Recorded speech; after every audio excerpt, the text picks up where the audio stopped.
Medical এডুকেশনের অধিকর্তার উদ্দেশ্যে ডেপুটেশন প্রদান করল টিএসএফ। শুক্রবার টিএসএফ এর পক্ষ থেকে এক প্রতিনিধি দল মেডিকেল এডুকেশনের অধিকর্তার কার্যালয়ে যায় অধিকর্তার নিকট ডেপুটেশন প্রদানের লক্ষ্যে, কিন্তু অধিকর্তার অনুপস্থিতিতে তারা উপ অধিকর্তার নিকট ডেপুটেশন প্রদান করে।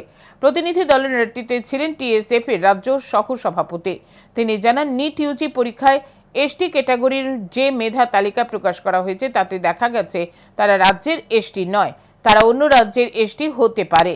তাই তাদের প্রশ্ন, অন্য রাজ্যের এসটিদের কেন রাজ্যের কোটায় স্থান দেওয়া হয়েছে। তাদের দাবি, প্রকাশিত মেধা তালিকা পুনরায় পরীক্ষা করে সংশোধন করে প্রকাশ করা হোক।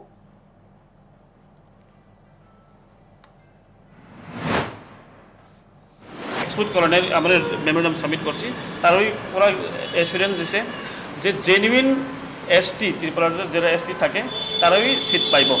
যদি বাইরে থেকে কোনো এসটি এখানে যদি এরকম করলে তারা এটা চেক স্ক্রুটিনাইজ করা, তারপরে জেনুইন এসটি তারা সিট পাইব যে মেডিকেল সিটের এই 2026 তারা অ্যাসুরেন্স দিছে।